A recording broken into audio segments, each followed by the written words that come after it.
Bom dia a todos. Aqui vai ser uma apresentação muito simples do edital. A gente vai tentar ir mais para os aspectos operacionais, mas, lógico, o primeiro slide é sempre o mesmo, né? É a motivação, é a portaria. Lógico, isso aqui já está aqui na apresentação, que vai estar disponível, então nem vou passar por isso. Acho que uma coisa que vale a pena comentar é que esse edital está saindo com essa implementação dessa política agora. Quem fez muito esforço para que isso acontecesse foi o presidente João Rezende, que estava aqui mais cedo, e o restante do conselho. A gente acelerou muito o cronograma da elaboração do edital, acelerou as discussões, os estudos, a pedido do conselho, que analisou muito rapidamente, com muita propriedade o edital. Então, acho que isso é uma coisa que vale a pena comentar, porque senão a gente estaria ainda há muito tempo de conseguir fazer uma licitação desse porte com essas características. Mas vamos lá, o que interessa mesmo, todo mundo conhece, né, já viu no edital, são 3 tipos de lote. Os lotes A e B são focados na licitação tradicional da Anatel, que é voltada mais para o SMP, embora qualquer um possa pedir para associar as radiofrequências ao SMP, ao SCM, ao STFC. A faixa é multidestinada, então você pode associar qualquer um desses. Pelo foco do serviço nessas faixas, o plano de negócios levou a valores mais elevados. Então, a gente vê lá, essas faixas são as mais caras mesmo. São também feitas a licitação dessa faixa é feita por área de registro ou complemento de área de registro, uma vez que são as sobras de licitações anteriores que licitaram áreas de registro. No caso dos lotes do tipo C, existem quatro tipos de lotes dentro do lote tipo C, que são as duas faixas de extensão de 5 MHz TPD e uma faixa que seria de 15 MHz, é a banda T, e uma faixa de 35 MHz, que é a banda U. Neste caso, por efeitos da regulamentação da destinação da faixa, existe um cap, um limite de quantidade de espectro que uma entidade possa dispor. As prestadoras tradicionais de SMP, TIM, Vivo, Claro, Oi, elas não conseguem participar das disputas das bandas T e U no lote tipo C, uma vez que elas têm faixas em 2,5 FDD e há uma restrição para que se compre faixas TDD para quem já tem FDD. A mesma coisa, por exemplo, quem já tem faixas na banda P, que é os lotes tipo B. E uma mesma coisa para quem, nessa licitação, quiser comprar lotes do tipo B. Uma vez que você comprar lotes do tipo B, nos lotes tipo C, você está restrito às subfaixas de extensão, não poderia participar da licitação em relação às bandas T e U.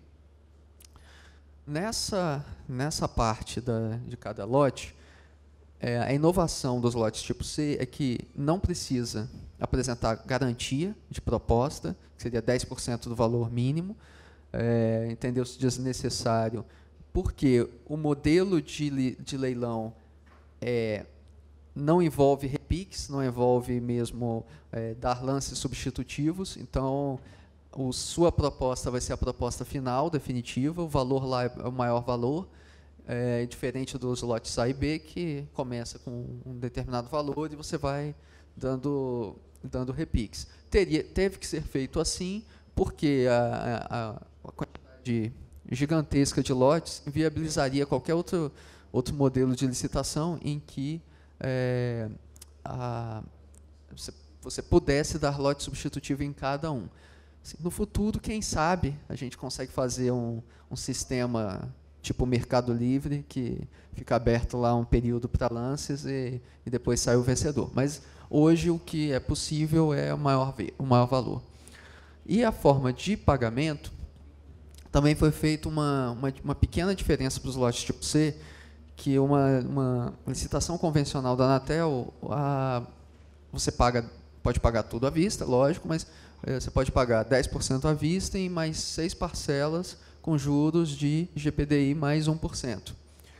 Neste edital, para os lotes tipo C, essas 6 parcelas adicionais viraram 10 parcelas e o GPDI mais 1 virou GPDI mais 0,25. Então, já foi uma diferenciação para facilitar para pequenos e médios provedores poderem participar dos lotes tipo C. Lógico, também, a carência é de 3 anos. Então, 10% à vista e os outros 90% começa do ano 3 até o ano 12. Aqui alguns dados gerais para ter noção dos valores das faixas, né? Isso aqui são as faixas FDD, então são os lotes tipo A e tipo B. Os primeiros 4 são lote tipo A, o item E é o lote tipo B. Aí vocês verem que os valores são maiores mesmo. O item A é essencialmente a subfaixa E no AR11. Esse é o valor de um AR só. Agora, nos outros, são várias cidades, vários ARs combinados, somados esses valores, vocês veem que são valores tradicionais de licitações da Anatel. O que tem de diferente são os valores do plano de negócio TDD, que são os lotes tipo C. As 2 subfaixas de extensão, somando todos os lotes em todo o Brasil, são aproximadamente 12 milhões e 800 cada uma delas. A banda H, que são 15 MHz, 35 milhões no Brasil inteiro. E o item I, que é a banda U, o valor foi maior por conta da faixa ser muito maior, né? Os 35 MHz, o plano de negócio gerou oportunidades melhores, né? Uma estatística aí geral, que dos lotes tipo C, e aí a gente pode considerar, para cada lote daqueles tipo C, existe mais de 5 mil municípios. De todos aqueles lotes, aproximadamente mais de 15.700 tem valor abaixo de R$ 5.000. Se você pegar só a banda T, que são 15 MHz, talvez seja uma das faixas mais atrativas, você pode considerar que aproximadamente entre 4.500 municípios, a radiofrequência sai mais barata do que o valor de um iPhone 6 na loja. Então, ficaram valores bem razoáveis. Ali tem umas ideias de preço mínimo médio, a média de todos os lotes. Então, você vê que na banda H, que seria no item H, que é a banda T, é mais ou menos R$ 6.600 a média, porque tem uma ou outra cidade que o valor é um pouco maior. Vamos agora ao que interessa mesmo, que é o passo a passo da licitação. No final da apresentação, eu vou acessar o site da Anatel, a página da própria licitação, para tentar demonstrar na prática como é que a gente faz, pelo menos, uma proposta de preço, né? Mas, no passo a passo da licitação, a primeira coisa que você tem que fazer é cadastrar as informações do representante e da empresa. Depois disso, a gente vai entrar em cada um deles. Depois disso, você prepara a documentação exigida, encaminha para o protocolo da Anatel aqui em Brasília, só para o protocolo da sede da Anatel. Depois, você cadastra as propostas de preço no sistema eletrônico, idênticas àquelas que estão na documentação em papel. Depois vem o acompanhamento dos resultados e depois aí vão as fases seguintes da licitação, habilitação, homologação e assinatura do termo. Mas vamos lá para o cadastramento. Cadastramento, você vai acessar primeiro o sistema de licitação da Anatel, SAPL, e aí no primeiro acesso ele vai te pedir para você se cadastrar. Se você já tiver cadastro, e aí você pode ter cadastro, inclusive, por ser um usuário do sistema Focus, que é o sistema de dúvidas e reclamações da Anatel. O mesmo login e senha vai funcionar aqui, mas se você não tiver, ele vai pedir para você se cadastrar como novo usuário. As informações são simples, não está dando para ver direito aí, mas é nome, CPF, endereço eletrônico, pontos de contato, essencialmente.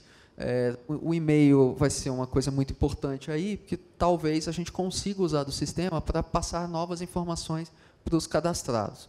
Então, vai sair o relatório da sessão pública. A ideia é tentar disponibilizar esse relatório por e-mail para os cadastrados também. Logo depois de fazer o cadastro, a tela que você vai ver hoje é uma tela bem simples. É uma tela que só tem uma opção, não dá para ver qual é a opção, mas a opção é gerenciar, cadastrar e gerenciar informações da empresa. Haverá no futuro uma segunda opção aí, que é cadastrar e gerenciar as propostas de preço. Mas isso aí vai estar disponível mais para frente.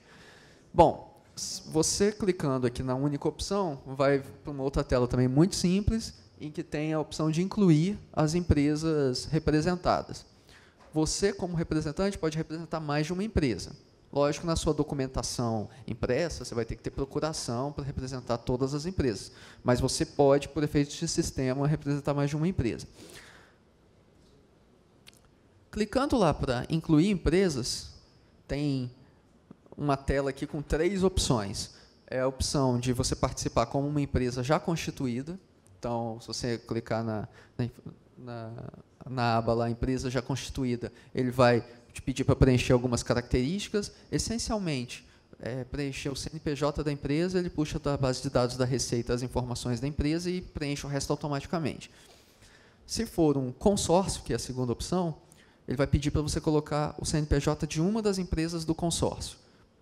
Preferencialmente a líder, mas não tem essa obrigatoriedade. Ele vai puxar também da base de dados da Receita essa informação. Se for uma empresa estrangeira ou a constituir, uma faculdade que o edital tem, você não tem o CNPJ, claro, e aí ele vai pedir para você colocar simplesmente para registro, para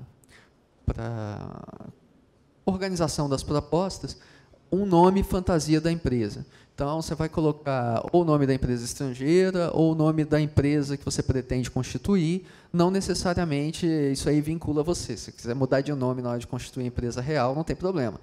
Essencialmente é para dar a informação para o sistema. Feito isso daí, vai aparecer naquela tela que só tinha a opção de incluir, já vai aparecer a sua empresa cadastrada. Isso aqui eu cadastrei um exemplo, uma empresa que a constituir, porque mais simples, não teria que um CNPJ para a gente fazer o teste, eu coloquei uma empresa estrangeira qualquer. Feito esse cadastro, você vai deixar o sistema de lado por um curto período de tempo e vai se preocupar agora com a documentação. Documentação ela é composta de 3 conjuntos: identificação e regularidade fiscal, proposta de preço e a documentação de habilitação. Não ficou muito bom colocar na apresentação o que é o documento de cada um, mas tem um documento Word aqui que eu mostro depois e vai ficar disponível para quem quiser. Essencialmente, esse documento Word são transcrições do próprio edital. Por quê? Os documentos de identificação e regularidade fiscal estão todos apresentados no item 4 do edital. Então, os subitens explicam até melhor do que o resumo que eu vou trazer aqui, mas são essencialmente documentações certidões expedidas por órgãos da Fazenda estadual, municipal e federal, declarações conforme modelos do edital, várias delas, a maioria delas está bem aqui especificado o modelo do edital, e as outras são modelos das próprias secretarias de Fazenda. As propostas de preço, conjunto 2, é o documento mais fácil. A gente disponibilizou, eu vou fazer um teste depois, com uma planilha Excel que gera já uma proposta de preço no formato bonitinho para vocês preencherem. Se vocês não quiserem usar a planilha Excel para gerar isso, não tem problema. É só seguir a estrutura presente no edital e observar a recomendação de que, quando você for fazer uma proposta de preço, no mesmo documento tem que estar todos os lotes de interesse. Então, no lote, para vocês entenderem a diferença, nos lotes A e B, cada lote diferente, você tem que fazer uma proposta de preço diferente no invólucro diferente. Aqui não, aqui é um invólucro só, com todas as propostas de preço para todos os lotes no mesmo invólucro. E a documentação de habilitação, que é uma documentação muito simples. A habilitação jurídica é essencialmente o contrato social da empresa. existem alguns detalhes, porque o edital entra se for uma empresa estrangeira, se for um consórcio, se for uma sociedade por ações, se for... cada tipo de empresa, ele te dá uma particularidade, mas é essencialmente o contrato social da empresa. Qualificação técnica são essencialmente também 2 documentos, que é o registro no CREA e a indicação do responsável técnico. E a qualificação econômico-financeira, basicamente, são os balanços, as demonstrações contábeis de quem tem a obrigação de publicá-las, mas também não é nada assim, bicho de 7 cabeças, é algo muito simples. O importante dessa documentação de habilitação, do conjunto 3, é que quem já for prestadora de serviço de telecomunicações de interesse coletivo, não precisa ser necessariamente SCM, qualquer serviço de interesse coletivo, está dispensada da apresentação dessa documentação. Você já apresentou no momento que você conseguiu a sua autorização de serviço. Então, isso não muda. O que muda é a regularidade fiscal, por isso que a regularidade fiscal não é dispensada. Mas a qualificação ela não precisa ser analisada 2 vezes, né? Bom, preparou toda a documentação, você pode trazer no protocolo da Anatel ou enviar por correios. A única coisa que este documento tem que estar protocolizado lá com o número até o dia 10/12, 10 horas da manhã, que é o horário de início da sessão pública de recebimento de documentos. Você pode ter mandado hoje, se não chegar lá até o dia 10, a documentação não vai ser considerada. Ele tem que estar lá no protocolo dia 10. Então, isso aqui, muita atenção. E o horário é o horário do protocolo. Então, fiquem muito atentos para isso daí, que isso aí é um ponto muito relevante.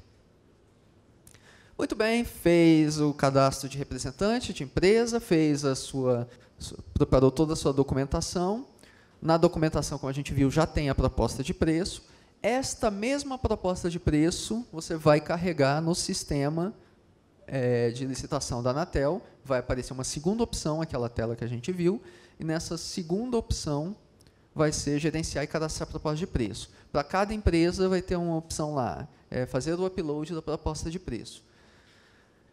Essa opção vai estar disponível a partir do final da sessão pública de recebimento de documentos, que vai acontecer dia 10, até a véspera da sessão de abertura das propostas, que é dia 17. Então, até as 23 horas, 59 minutos, 59 segundos do dia 16, pode se carregar a proposta eletrônica. E se eu mandei a proposta no papel e não carreguei a proposta eletrônica? Você está fora. Então, e se eu coloquei uma proposta diferente da proposta em papel? Pode haver problema. Então, coloque exatamente igual e coloque até o prazo. A gente disponibilizou no site uma planilha, que é a planilha que eu vou fazer um teste nela aqui com vocês no final, que é para facilitar a elaboração do arquivo que você vai fazer o upload. Essa mesma planilha que eu falei pode facilitar gerar a proposta de preço que você vai imprimir e assinar. E, ao mesmo tempo, ela vai gerar um arquivo CSV, que é o arquivo que vai ser colocado lá no sistema da Anatel. Aqui, bom, eu coloquei as telas, mas com acesso à internet a gente pode seguir esses passos. Na página da licitação da Anatel, que é isso daí, está o link para essa planilha. A cara dela são 3 abas, a primeira cara é essa daí, com as instruções de preenchimento. A terceira aba é onde aparecem todos os lotes, né, com todos os valores mínimos, com todos os municípios. Você preenche aqui os que você quiser, deixa em branco os que você não for fazer proposta. Feito isso, você pode observar aqui, enquanto você ainda não preencheu, a segunda aba, que é o relatório que vai ser gerado por esse sistema, está em branco, ou seja, não tem nenhum lote aqui escolhido. No momento que você coloca lá alguns lotes, e você aperta lá o botão gerar a sua proposta, ele preenche aquela outra tela com tudo que você selecionou e ainda escreve por extenso o valor que você colocou numericamente. Você pode editar tudo isso daí, mas o sistema já gera. Aí aqui você preenche informações lá que identificam a empresa, nome, CNPJ, data, assina, imprime, assina, né, e pode colocar isso como seu documento na proposta física. Como eu falei, isso não é mandatório usar isso para fazer o seu documento na proposta física. A gente fez para ajudar, porque garante que se usar o mesmo sistema para fazer a proposta física e a proposta eletrônica, com certeza os valores serão os mesmos, né? Uma vez que você está com essa informação carregada lá, você pode clicar aqui embaixo, que é o gerar arquivo CSV. E aí ele vai gerar um arquivozinho com essa cara, parece um Excel simples, mas ele é um arquivo formatado para que a separação dos campos seja por ponto e vírgula, a estrutura é o código do município, o item seria F, G, H ou I, dependendo se for uma das faixas de extensão, a banda T ou a banda U, o valor e o valor por extenso. Quem quiser não usar a planilha Excel, preencher direto num modelo desse, existe um modelo exemplo deste arquivo lá no site, só baixar, apaga as coisas que estão escritas aí, porque é só um exemplo, preenche os novos códigos e pode fazer o upload que o sistema vai aceitar perfeitamente. Feito também o sistema, a proposta de preço, feito lá o upload, o que acontece depois? Aí abre-se a seção de abertura de documentos. Nessa abertura de documentos, vai começar pelos lotes tipo A e tipo B, e aí vai ter os repiques, vai ter o leilão, como sempre. Terminando o lote A e lote B, passa ao resultado do lote C. Por quê? Porque já vai estar tudo cadastrado no sistema, o sistema já vai emitir um relatório, só simplesmente vai ser divulgado a ordem de classificação dos lotes tipo C. Então, neste caso, ainda não será declarada vencedora, mas você já vai saber quem é o primeiro colocado em cada lote. Não vai ser declarada vencedora ainda, porque nessa mesma sessão vai se abrir a documentação de habilitação, de identificação, regularidade fiscal e habilitação das vencedoras, das primeiras colocadas, né? E se tiver tudo ok, aí elas vão ser declaradas vencedoras em algum momento posterior, aí vai para a fase de homologação, e convocação, eventualmente, para assinatura dos termos de RF. Quem não for já autorizada de serviço, também vai, nesse mesmo momento, assinar o termo de autorização de serviço. Você não precisa já possuir autorização de serviço, não precisa ter dado a entrada na Anatel numa autorização de serviço, você pode não ter absolutamente nada, e neste momento você não precisa apresentar mais nenhum documento, todos os documentos são os da licitação. Neste momento, você vai assinar os dois termos e vai ser tanto autorizado de RF quanto autorizado de serviço. Aqui são só as datas mais claramente dos marcos da licitação. O aviso de licitação foi publicado dia 9.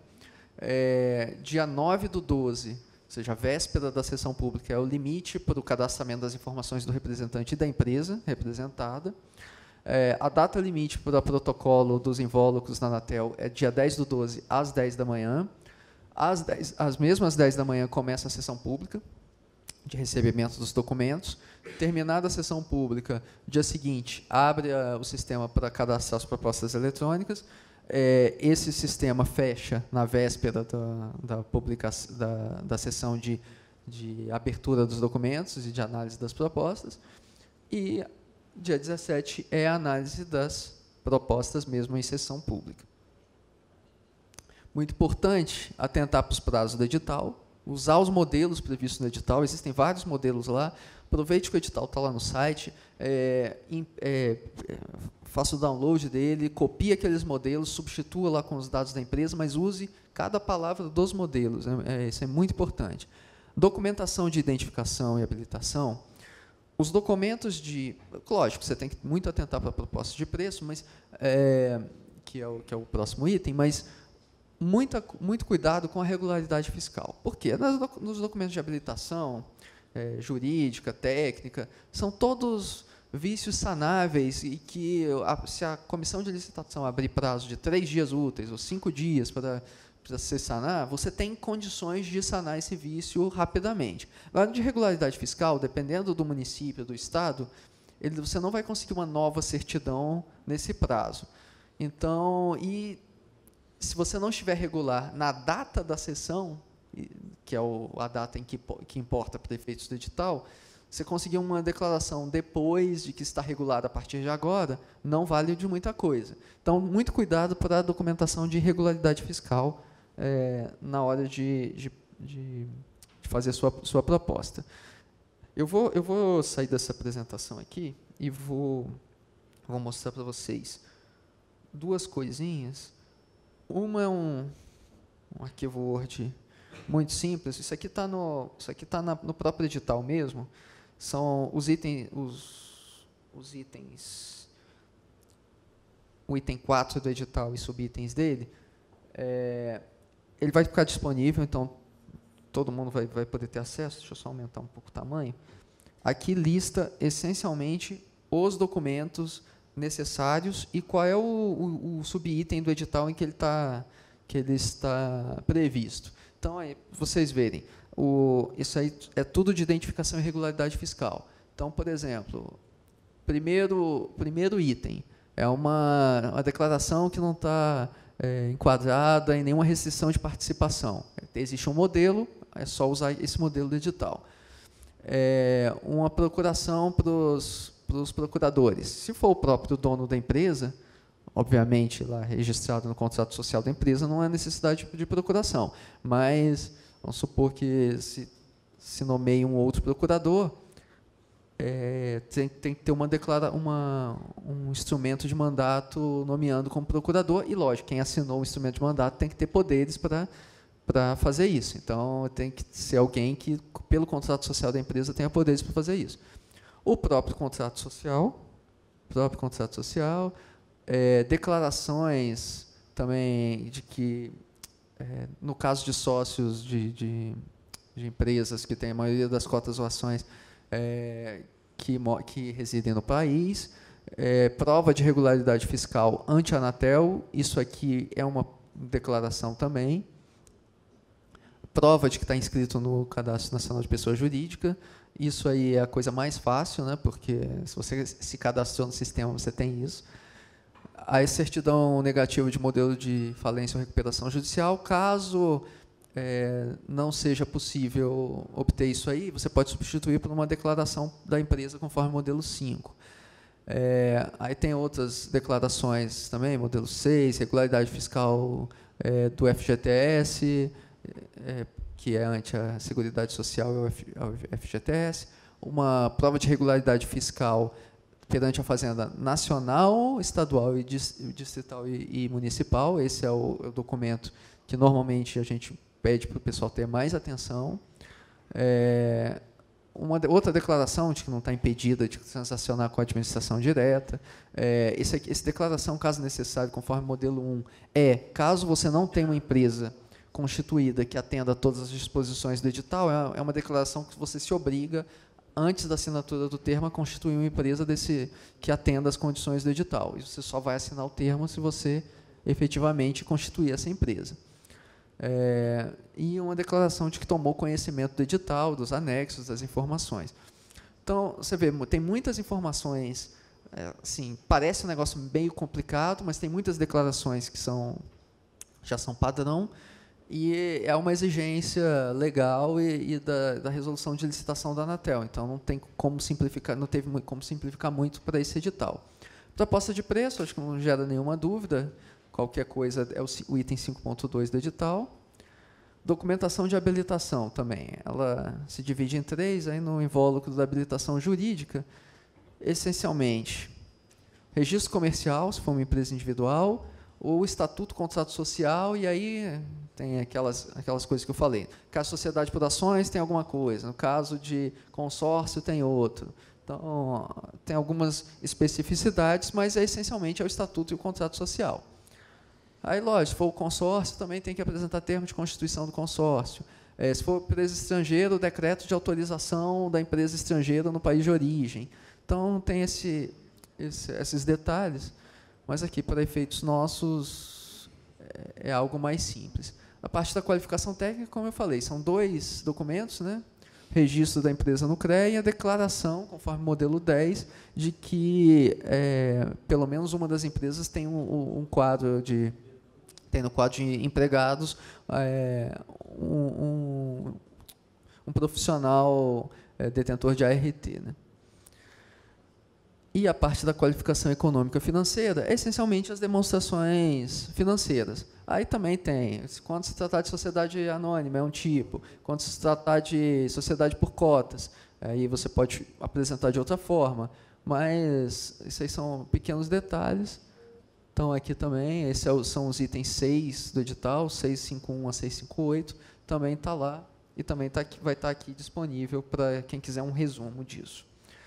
E a última coisa, para não me alongar mais, eu vou mostrar para vocês direto no site da Anatel como é que a gente pode fazer.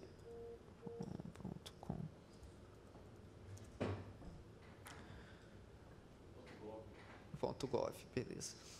Você acessa melhor o site da Brita, a gente acessa melhor. Exatamente. Tá certo. É o problema de já estar no seu navegador padrão, você nunca digita isso aí. Bom, no site principal da Anatel, acho que o jeito mais fácil de acessar a licitação é aqui o banner principal. Por enquanto ele está no item 3, mas ele fica circulando aqui, então você clica aqui no banner da licitação, ele vai para a página da licitação. Aqui, ó, esse link que tem aqui no meio foi um vídeo que a assessoria de comunicação da Anatel fez, assim, dando alguma coisa do passo a passo, como fazer o sistema. É mais ou menos o que eu falei, com um pouquinho menos de detalhe. Mas ficou um vídeo até bonitinho, dá para o pessoal olhar. Aqui é o modelo de propostas tipo C, a planilha Excel que eu estou falando, eu já vou usar ela aqui para vocês verem. E aqui embaixo estão todos os documentos relevantes do edital. Tem o manual de garantias, aqui para os lotes tipo C isso não importa muito, porque não tem garantia. Tem mais uma cópia da planilha Excel, tem o código de municípios do IBGE, para quem não quiser usar a planilha Excel, ter acesso de que município é que código. Tem um exemplo do arquivo CSV, que se você quiser preencher direto no CSV, é esse quarto documento aqui, e aí você vai precisar saber os códigos do IBGE. Tem informações sobre a formatação do arquivo eletrônico, desse arquivo CSV, então, na dúvida, dá uma olhada nisso também. Teve uma retificação do edital, porque depois da publicação, a gente precisou retirar 5, 6 lotes em algumas poucas cidades que já tinham sido autorizadas e na primeira avaliação pareceu que a empresa tinha pedido renúncia, mas efetivamente a renúncia não foi dada. Então esses lotes, pelo fato de estarem nessa situação, não poderiam participar da licitação. Essa retificação simplesmente tirou. Tem a portaria aqui de criação da comissão de licitação. Tem outro formato da retificação. Tem o anexo 2A do edital, que são os lotes, e vão estar disponíveis na planilha Excel também. Tem a apresentação de abertura do edital, que é uma apresentação um pouco mais simples do que essa, então essa daqui você já tem tudo que tem lá e mais um pouco. E tem o próprio edital. Mas vamos lá na planilha. Bom, ela está aqui e é o mesmo link que estava lá no meio do texto também. Eu vou abrir daqui só por...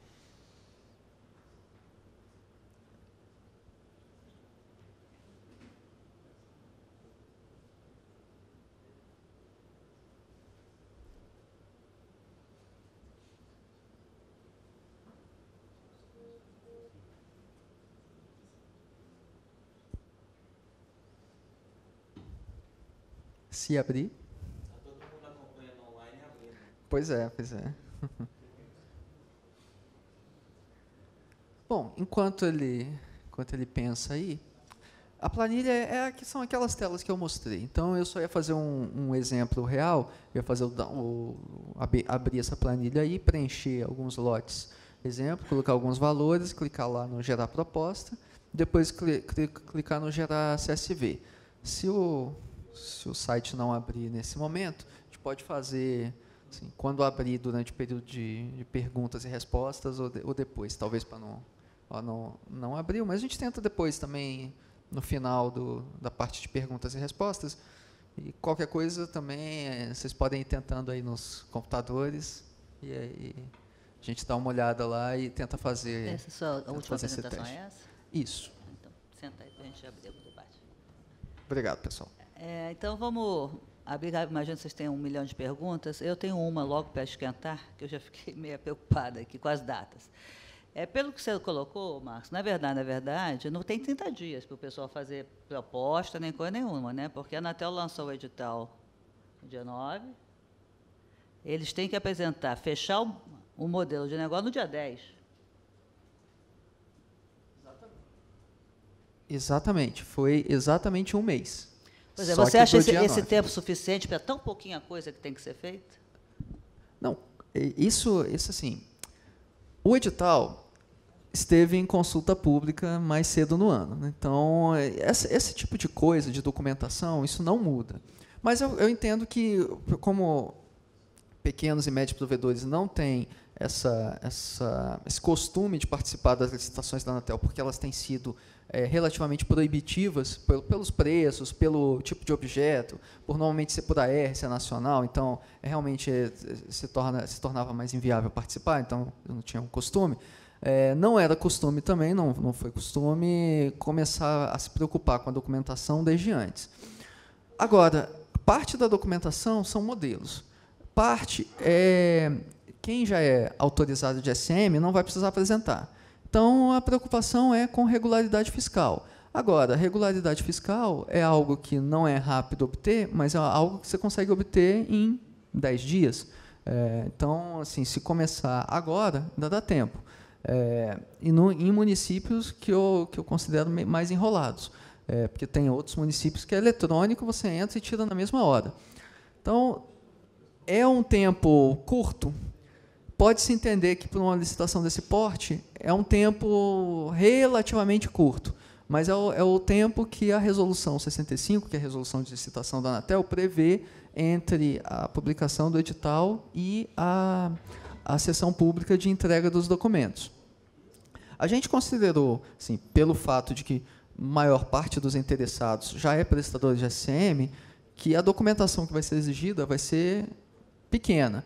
E outro fato também, se a empresa ainda não tiver todas as capacidades, toda a adequação do edital, a previsão do edital dela poder se adaptar depois. Então, você declara que ela vai se adaptar depois, e aí, lógico, a regularidade fiscal é obrigação, isso aí é obrigação de todos de estar regular de forma fiscal, e aí tem algumas coisas no edital que mostram lá. Você está com débitos suspensos, você está regular, tem algumas coisas lá que deixa claro que se você tem uma dívida ainda em discussão, você não está irregular, né? Por favor, Abelino. Bom, eu estou cheio de perguntas aqui. Sobre o prazo, realmente o prazo a gente considera que é muito curto o que aconteceu, porque o problema não é tanto pela documentação em si. A documentação, os provedores, mesmo que eles não estejam acostumados a participar de licitações da Anatel, eles estão acostumados a participar de licitações de prefeituras, de outras coisas. Então, eles já estão acostumados com esse mecanismo. O problema é que a gente só consegue montar um plano de negócios depois que sabe o preço. E aí, depois que fala com os fabricantes dos equipamentos. Então, na verdade, as nossas dificuldades não estão na documentação, estão no negócio em si e no que os fabricantes têm para nós. Então, mas é lógico que isso você não vai poder resolver, porque isso já é uma questão do edital, mas a nossa crítica no curto tempo que teve foi por causa disso. Eu gostaria que depois você pudesse responder melhor a pergunta que o Carlos fez sobre a questão da formação do preço, que é para a gente entender. Pelo que a gente analisou por alto, são cidades onde existem operadoras tipo Sky, alguma coisa assim, que eventualmente poderiam ser mais interessantes para aquelas empresas, aquelas cidades, mas talvez você possa explicar melhor. Você quer que eu faça suas perguntas primeiro? Ou... Não, de repente eu já respondo essa aqui, então que aceita mais. O plano de negócios, ele não levou em consideração somente a população da localidade. A população ela influenciou no caso da demanda, né? Então, quanto maior a população, óbvio também maior a demanda, mas um outro um outro efeito que foi considerado, e as cidades foram classificadas por conta desse outro efeito, é a quantidade de empresas já atuantes na região que poderiam ser competidoras, a quantidade de empresas autorizadas atualmente do espectro que poderiam ser competidoras ou que viessem a ser autorizadas nesse município. Então, dependendo do perfil de concorrência que a Anatel identificou para esse município, se é potencial ter mais ou menos concorrência, isso afetou o preço também. Nos municípios em que o potencial de concorrência identificado foi maior, o preço foi menor. Nas localidades em que o potencial de concorrência foi menor, o preço foi maior, porque identificou-se que a empresa, a vencedora, poderia abarcar uma fatia maior do mercado e conseguir uma receita maior também. Então, esses foram aspectos considerados no estudo. Esse estudo, ele estará disponível, lógico, o ideal, assim, no mundo ideal, é que ele já estivesse disponível, mas como ainda tem elementos de sigilo nele, ele só deixa de ser reservado no momento que a licitação se conclui. Então, depois que forem homologados, adjudicados todos os objetos, homologada a licitação, nesse momento o estudo é disponibilizado. Se vocês derem uma olhada, o estudo dos 700 MHz já está disponibilizado. Esse foi um pouco diferente, porque esse considerou as características por município, dos provedores. Então, não é exatamente o mesmo estudo, mas ele será disponibilizado. E nas subfaixas de extensão e na banda T, vocês vão notar que a maior parte dos municípios, o valor presente líquido calculado com esse estudo foi inferior ao preço administrativo cobrado pela Anatel para uma autorização em caráter secundário. Esse preço é o calculado de acordo com o regulamento do PPDUR, que é a resolução 386 ou 387. Acho que 387. Isso aí é uma fórmula, vocês podem acessar na página da Anatel o regulamento. Tem uma fórmula lá, depende de alguns parâmetros de área do município, tempo da autorização, mas coloquem lá a área do município, 15 anos, coloquem para o serviço, coloquem a faixa, a largura de faixa, e gerem o resultado. Vocês vão ver que 99,9% de todos os lotes das subfaixas de extensão e da banda T, o preço foi esse. Lógico, vocês não tinham como saber isso antes, né, porque isso aí foi feito um plano de negócio. Outros dados usados no plano de negócio foram os dados do modelo de custos da Anatel. Então, preço de equipamento, planejamento da rede, foram usados do modelo de custos, e essas informações são as mesmas dos 700 MHz. Então, isso aí dá para vocês verem do próprio estudo dos 700 MHz. Mas a ideia foi essa mesmo. Um município pode ter a mesma população do outro e ser 100 vezes mais caro por questão de classificação de competição. Você quer fazer uma pergunta? Faz uma gentileza, por favor. Fala no microfone, porque as outras pessoas querem ouvir. Tem alguém que tem o microfone?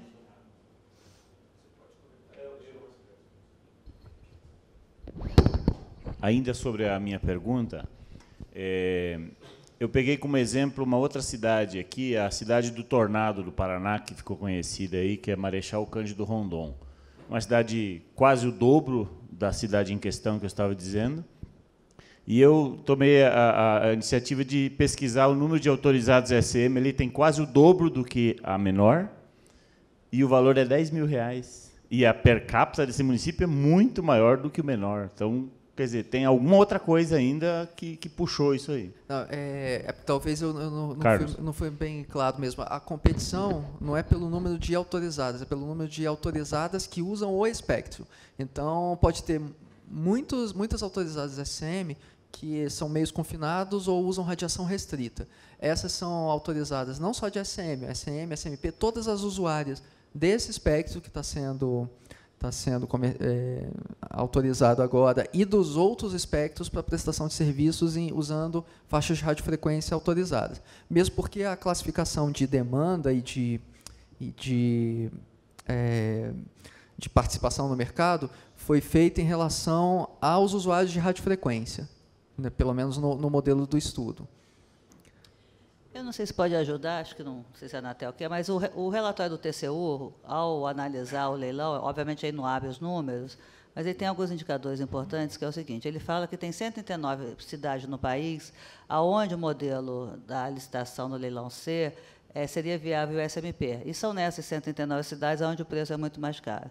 Pode ser um ingrediente, pode ser um indicador, não sei se é, porque o TCU não deixa muito claro nem quais são as cidades, nem qual é o modelo, mas está lá explicitado no relatório do TCU. Também isso é um outro fator importante comentar, que todos os estudos foram feitos, primeiro SM, depois SMP, e foi avaliado o maior valor entre os dois. Por quê? Porque você pode, ao receber a autorização do uso da faixa, você pode pedir para associar, por default, ao SM, e pode pedir para associar, inclusive, ao SMP também. Esses 100 e poucos municípios, que o plano de negócio do SMP foi mais vantajoso, tem valores realmente maiores, mas existem vários municípios com VPL positivo em que o valor do SCM foi superior ao plano de negócio do SMP pelo porte da cidade e o custo dos equipamentos em relação à receita. Mas, realmente, algumas cidades, são esses 100 e poucas cidades, o preço ainda ficou um pouco maior porque o SMP ainda ficou muito mais vantajoso. E aí o provedor tem que fazer as considerações dele sobre que tipo de serviço ele quer prestar, né? Ele pode prestar alguma coisa só SCM, alguma coisa SCM com mobilidade, aí tem, logicamente, obrigações da SMP envolvidas, pode pegar um STFC junto do SCM para fazer voz sobre IP, com mobilidade restrita. Então, isso foi tudo levado em consideração no estudo também. Isso é um bom ponto a comentar mesmo. Eu queria voltar num assunto que a gente já teve a oportunidade de conversar sobre isso, que é a questão de que o protocolo tem que acontecer em Brasília exclusivamente até o dia 10, às 10 horas da manhã. Isso deixa os provedores que não são de Brasília ou nas proximidades reféns dos correios. E o pessoal manda alguma coisa pelo correio, por mais que ele confie no correio, se ocorrer qualquer problema, ele está refém dessa situação. Eu até estive conversando com o Eric ontem sobre esse assunto, se a gente pode, dentro da Brint, montar algum mecanismo para facilitar isso, mas a gente ainda não definiu isso. Mas não tem nenhuma possibilidade de que isso possa ser o envelope entregue em outro lugar, nem que seja em datas anteriores.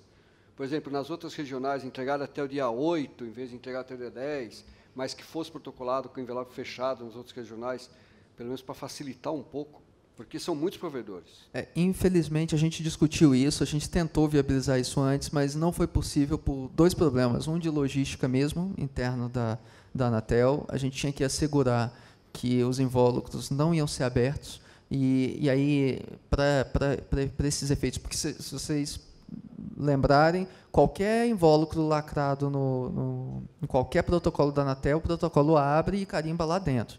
No caso da licitação, isso não pode ser feito, o invólucro não pode ser violado.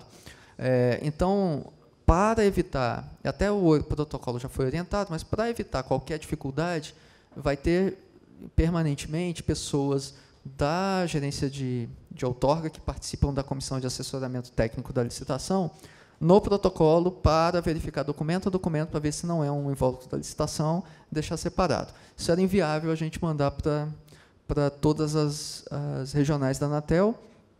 E o segundo efeito, a segunda questão, é a enorme contingenciamento orçamentário que a Anatel está passando. Então, a logística de mandar do escritório para Brasília e a demora que isso pode acontecer, e que tem acontecido dos documentos protocolizados nos escritórios para Brasília, ia prejudicar muito o andamento da licitação. Então, embora isso seja um ônus adicional, uma preocupação adicional por conta realmente de correios, a gente não conseguiu viabilizar que fossem usados os documentos, pudessem ser protocolizados os documentos nas regionais. Infelizmente, isso aí a gente tentou, mas depois de muita discussão com as áreas administrativas da Anatel, a gente viu que não ia ter condições. Então, uma outra pergunta que surgiu durante a sua apresentação agora é o seguinte: pelo que eu entendi, o que tiver dentro do envelope tem que ser exatamente o que tiver lançado no site. Mas você falou, e se no site a pessoa lança um valor maior do que está no envelope? Porque, em tese, para a Anatel, quanto maior for o preço que ela vender, melhor. Vamos supor que alguém colocou no envelope R$10.000 e, no meio do caminho, resolveu mudar de ideia e resolveu colocar R$100.000 porque acha que aquele lote vale mais do que aquilo. Ele vai perder porque ele pôs no envelope R$10.000, sendo que ele colocou no site 100 mil? Potencialmente sim, potencialmente sim. Por que a gente colocou, por que a gente, o objetivo, assim, em tese seria melhor arrecadar mais, mas não é o objetivo, né? O objetivo, se a gente não tivesse algumas obrigações relacionadas à precificação da radiofrequência, o melhor dos mundos é que, só pelo fato da LGT dizer que ela é onerosa, ela saísse por 1 centavo, o preço mínimo. E tudo acima é o valor que o mercado precificar. Mas a gente não pode fazer isso, então tem um preço mínimo administrativo, que é o PPDUR, e a gente faz a precificação pelo VPL. Bom, nesse caso, voltando, a gente teve que manter a proposta em papel e a proposta eletrônica. Por quê? Porque a proposta em papel ela vai ser recebida no invólucro lacrado, como todos os editais, até uma determinada data, e ela tem essa data de corte justamente para que depois daquela data ninguém possa mudar de ideia. Se a gente deixasse só sistema eletrônico, o provedor, o participante, na verdade, qualquer participante, poderia colocar lá o sistema, aí haveria o risco, não, mas o sistema pode ser hackeado, alguém pode entrar lá, ver o preço, colocar outro preço diferente. Aí o primeiro, não, então vou tirar e colocar em cima da hora um segundo preço, deixar lá só para enganar o concorrente. Não, então eu vi os preços de todo mundo, vou jogar um preço R$1 maior. Então, suscitaria muitos questionamentos se dependesse só de sistema, e é por isso que a gente não está conseguindo fazer só para o sistema, precisa de um papel. No momento que eu fixo que o papel equivale, e o que está escrito equivale, e o que está escrito é lacrado e é sigiloso para todo mundo, se o indivíduo colocou alguma coisa no sistema e depois mudou, ele tem que levar em consideração que no papel dele está um determinado valor. Se não for esse determinado valor, for até menor e ele colocar um valor maior, ele está correndo risco, porque ele colocou esse valor maior depois por quê? Porque ele acha que vale mais mesmo, ou é para tirar um concorrente que ganharia se não fosse essa alteração. Então, mesmo um valor maior, a ideia é que ele não possa ser diferente. Pode ser que a proposta seja desclassificada mesmo sendo maior. Então, é por isso que a gente recomenda. Não deixe nem diferença nem de 1 centavo. Lógico, a diferença de 1 centavo não se justifica, mas se uma diferença de 1 centavo por um erro de preenchimento de alguém, ou um arredondamento do Excel, provavelmente a CEL não vai desconsiderar. Mas vamos supor que você coloque 10 centavos de diferença e esses 10 centavos altere a ordem de classificação. O que vale é o que tiver no papel. Então, se você tiver 10 centavos a mais no sistema, mas 10 centavos a menos no papel, e por isso você ganhar ou perder, vale o que tiver no papel. Mas o fato de estar divergente não vai desclassificar? Pode desclassificar. Não necessariamente vai ser uma avaliação da CEL, mas pode. Por isso que a gente recomenda que não faça nada diferente. Eu tenho uma outra... Bom, mas, enfim, é meio arriscado, né? Com certeza. Por isso a gente recomenda, use essa planilha aqui, que você vai preencher das duas formas. Vai preencher os dois documentos automaticamente, o do sistema e o em papel. Tá, há uma pergunta que você me falou ali. A pessoa pode colocar o preço mínimo? Eu tenho duas perguntas. No edital tem o preço mínimo e o PPDUR pelo serviço. No modelo de negócios do provedor, ele tem que considerar como custo o preço que ele vai pagar pela licença e o preço que ele vai pagar pela frequência? Essa é a minha primeira dúvida. Segunda dúvida, o edital fala que em 18 meses, se não ocupar, perde a frequência. Isso significa que isso está lá e o cara, se comprar e não ocupar, ele vai ter que continuar pagando a frequência mesmo não ocupando? Bom, vou começar pela segunda. Sim.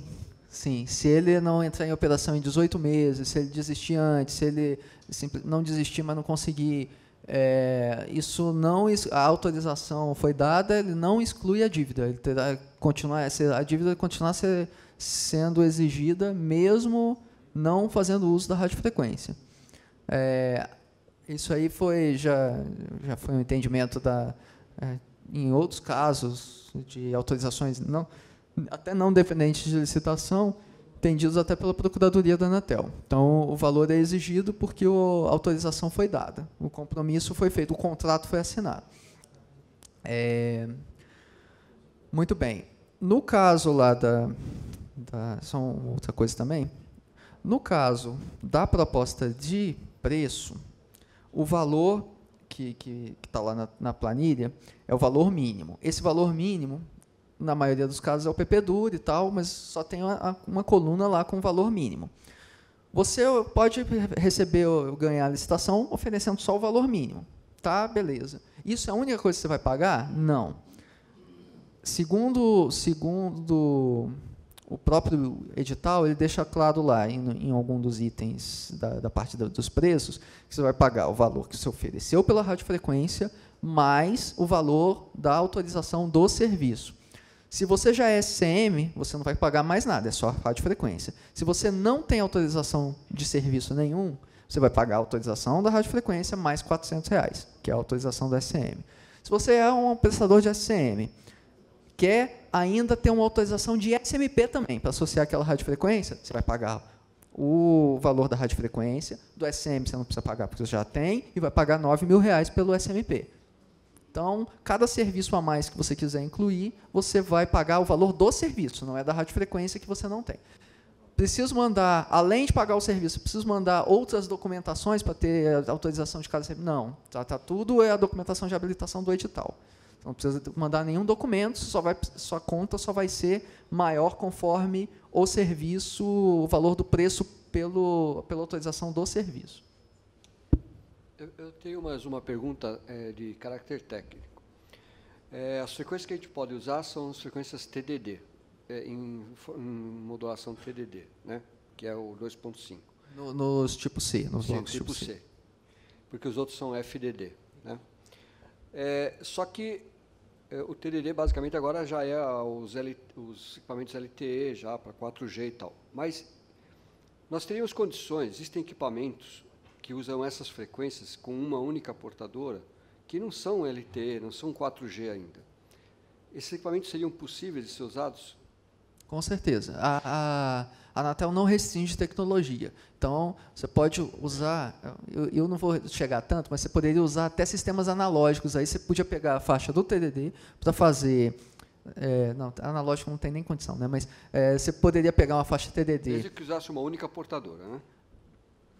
Desde que você ocupe lá o canal, obedecendo lá os níveis de potência da destinação da faixa, você pode ter, inclusive, uma ou várias portadoras, desde que dentro do canal que está outorgado para você. Independente da tecnologia, obviamente com um padrão TDD, mas independente da tecnologia, você pode usar qualquer coisa nessa frequência. Inclusive para fazer SMP, se quiser também. Você pode pegar um lote TDD desses, não querer associar uma faixa a um SCM, querer associar só um SMP e colocar um sistema GSM ali e pronto. Também é possível. A Anatel não entra nesse detalhe. Você pode fazer o que você quiser com a frequência. Alguém tem uma pergunta? Estou aqui usando o microfone. Você pode, se quiser vir aqui, por favor, na frente, porque estão gravando. E tem jeito de quem está assistindo também mandar pergunta? Não sei se tem. Não? Tirando aqui, tá baixo.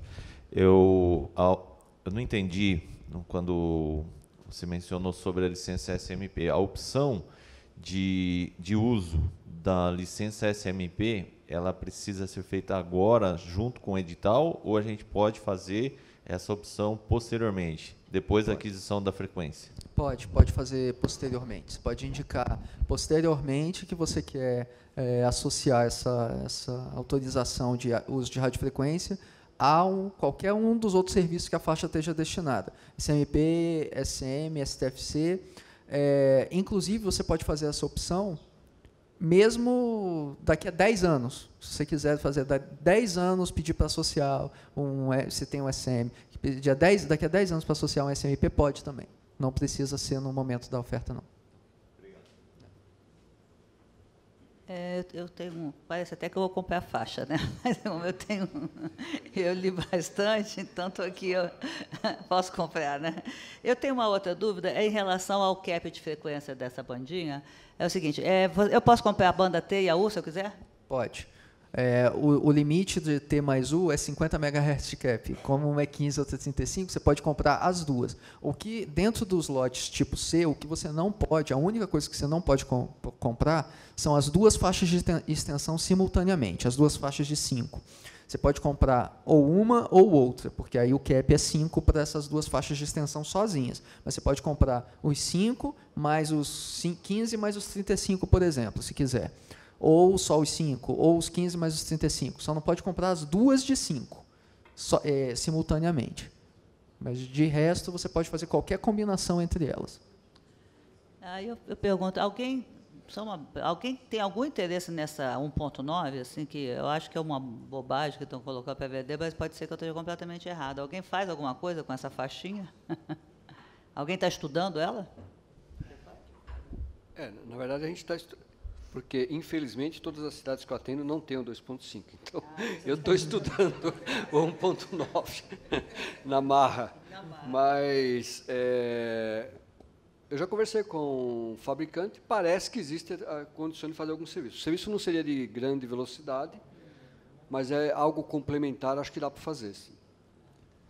A ideia também é, assim,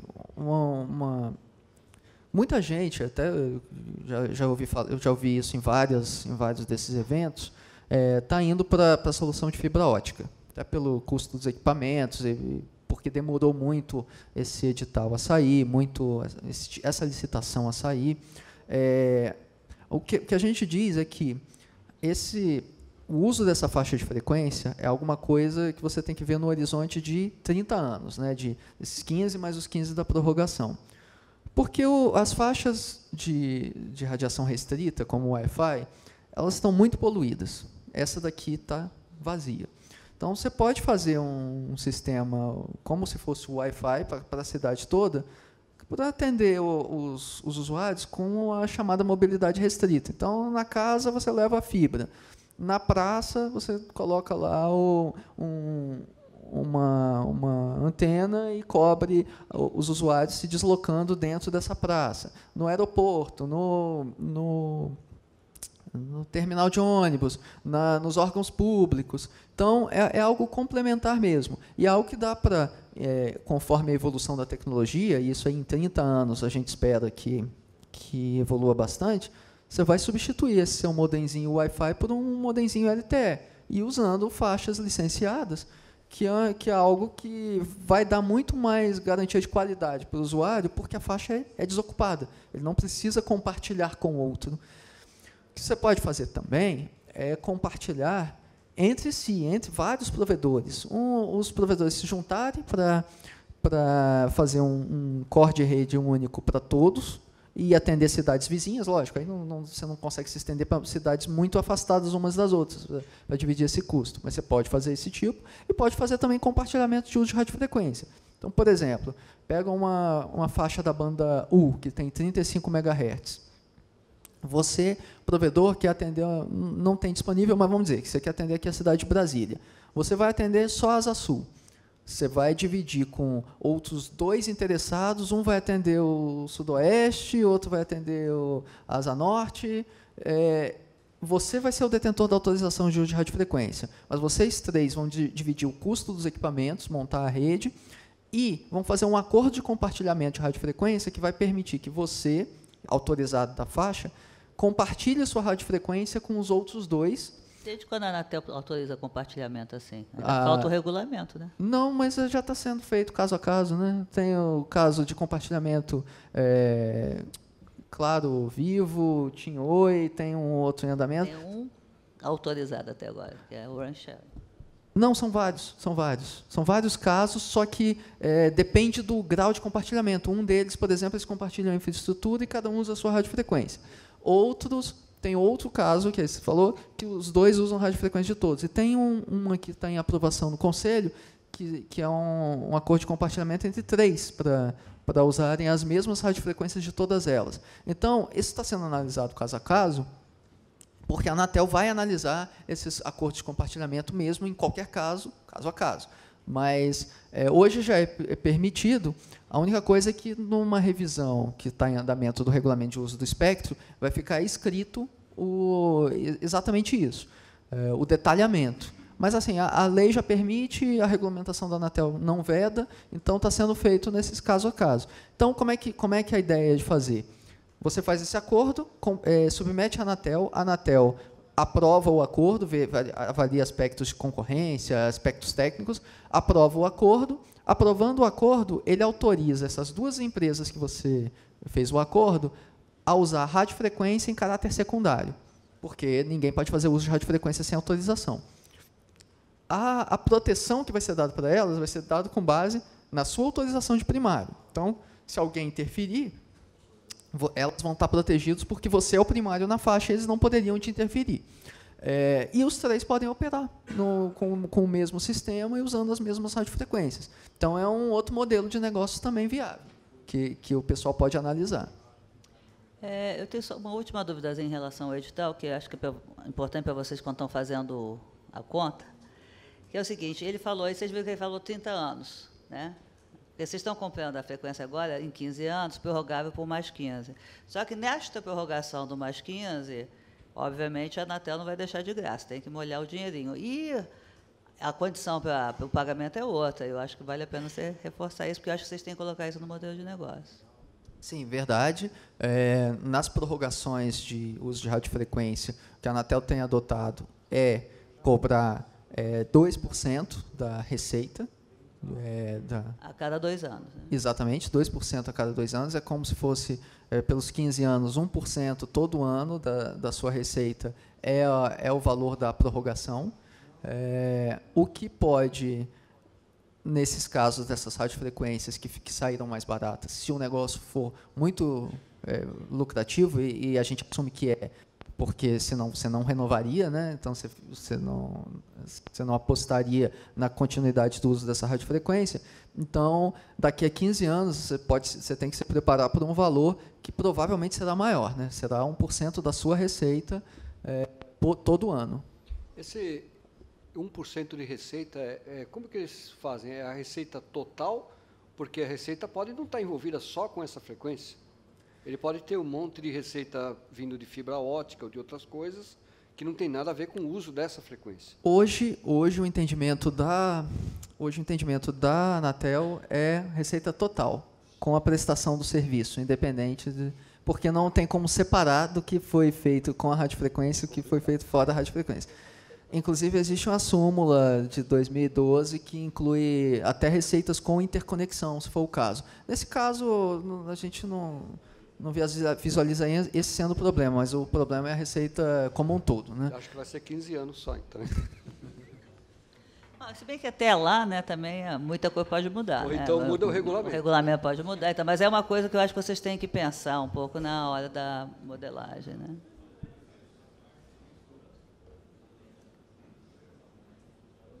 Bom, mais alguma pergunta? Podemos dar uma paradinha? Não sei como é que está o... Ainda tem mais um seminário? Então temos que dar continuidade, né? Já estamos aqui um tempão. Já passamos do tempo, acho que é muito tempo, não? Quem quiser depois, o sistema abriu, pode fazer um teste aqui. Para não tomar muito tempo, eu não sei se eu faço um teste. Vocês querem que ele faça um teste? Faz um, então, para eles verem. Então, assim, é bem simples, está aqui as instruções de preenchimento. Aí você vai na auxiliar proposta, vai ter aqui todos os lotes disponíveis, né? Todos que estão disponíveis têm preço. Eu vou escolher aqui 2, colocar lá valores aqui. Pronto. Só esses 2. Volto lá nas instruções, gerar proposta. Ele já preenche a planilha do meio com a proposta. Aí você preenche aqui dados da empresa, né? Aqui embaixo, data local, identificação da pessoa que vai assinar, manda imprimir isso daqui. assina, isso aqui pode ficar na sua proposta de preço escrita. Este mesmo arquivo, que foi gerado aqui, quando você clicar aqui, gerar CSV para envio à Anatel, ele vai gerar um arquivo com o nome do arquivo é a data do local, mas você pode...